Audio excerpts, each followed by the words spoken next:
So behind me on the wall is a picture of Moroni burying the plates. And he came to the end of his civilization. He was one of the last people left. The Lamanites were searching for the Nephites, killing anybody and everybody who wouldn't deny the Christ, and he wouldn't deny the Christ. And I look at that picture oftentimes before I kneel and say my prayers in the morning or night. And I imagine what he went through. I mean, all his family members, his mother, his father, his siblings, friends, all have been killed in the great battle around the hill Cumorah. And I just oftentimes contemplate what life must have been like for him, and how he had to handle difficult times. And how he handled difficult times it varies from one person to the next. But I used to do hikes with a backpack, a full backpack, and I'd go to Caesar's Head, and 1 mile on the other side of Caesar's Head was Ravencliff Falls parking lot, where you could park your car and then you could take off on quite a number of different trails. One of the trails that I guess I could say I enjoyed doing it, although it was extremely hard, was the Dismal Trail. But before you could get to the Dismal Trail, you had to go around a mountain and down a steep mountain, and then when you get to the Dismal Trail, it was 1 mile straight up, and switchbacks, and it was just a trudging climb for 1 mile. And but even before I would get there, 2 miles into the hike, long before I would get to the Dismal Trail, there was one part of that trail that was horrendous. It had a bunch of switchbacks. It was very steep. And every time I would do that part of the trail, I would think, I can't do this. I mean, I'm only 2 miles into it, and I still have 6 miles to go, and the hardest part is still ahead. I can't do this. And I thought at the time, do not make a decision to go forward or backward. Don't make a decision to turn around and go back at this point when you're really feeling it. So I would tell myself, you've got to get to the top no matter what. And then you get to the top, you rest a little bit, or it levels off some, and you get your wind back and your muscles aren't burning anymore. And you're enjoying the trail. Okay, then if you think about it and you want to turn around and go back under those circumstances, then you can. But every time I get through that hard part and get up there where it leveled off and I got my wind back and the muscles weren't aching and it was beautiful again, I never wanted to stop, even knowing that I had the Dismal Trail ahead of me. And life is kind of like that. To make decisions of consequence or importance when you're in the heat of battle, when you're in the emotion of dealing with people who have not treated you properly, or circumstances that just seem to be so far beyond your control, you just want to give up. You don't know what to do.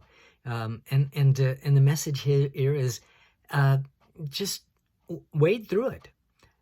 Don't make any rash decisions while you're in the heat of battle. Always get through it. And I remember that there was a time in my life when things were very, very desperate for me. And it was a time when I had come off my 2-year mission to Germany, serving the Lord, and I was extremely happy. It was the best 2 years of my life, but things started falling apart quickly. I couldn't get into school. I got there a week late, so all the classes were taken that I needed. I could only get one class. I was standing in a long line for registration behind 2 girls that were using language that was, oh my goodness, it was horrendous language they were using, and I was right behind them. And I tore up my registration as I walked out the door and dropped it in the trash. And I went and I worked at the Eddie Lee Homes, which was a whole lot more stress than I ever realized. It was a home for wayward boys. Boys had attempted murder, tried to commit suicide, boys that were having real major problems, thieving, stealing, all kinds of things like that. And I was there in and amongst all those boys, trying to be, as a worker, trying to help them out and do things that would be positive in their lives. And it was a very stressful time. But I was so stressed out because things weren't going my way, and the difficulties that I found, and how my plans to move ahead with my life were just thwarted, that I became depressed. More depressed, I think, than I've ever been in my life. And it got to the point where I felt like the Lord had left me. I had served a great mission, a good mission, in other words.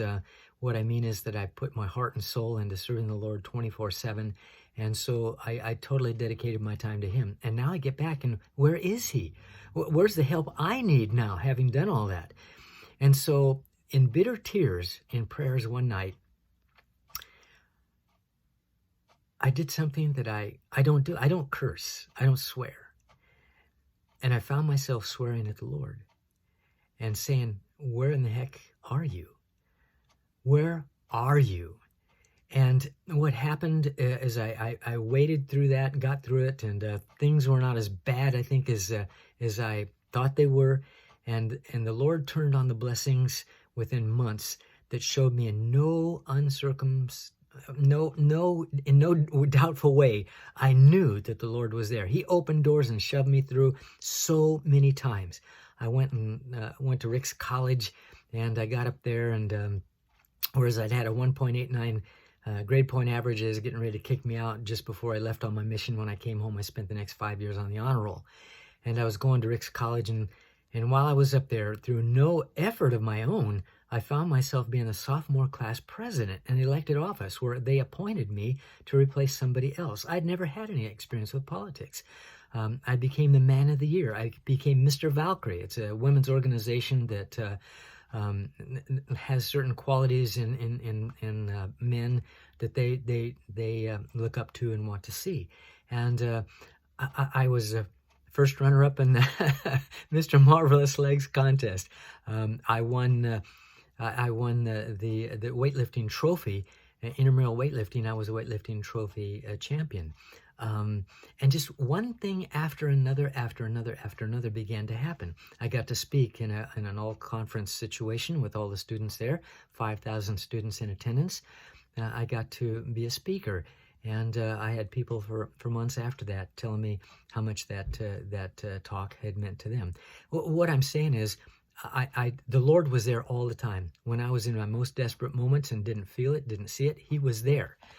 Now, I think my wife is getting ready to come in the door, so I'm going to go ahead and shut this and see if I can continue on with this. But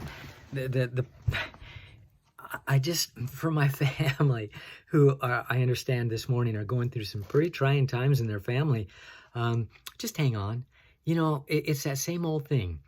And if the very jaws of hell shall gape open the mouth wide after thee, know thou, my son, that all these things shall give thee experience and shall be for thy good.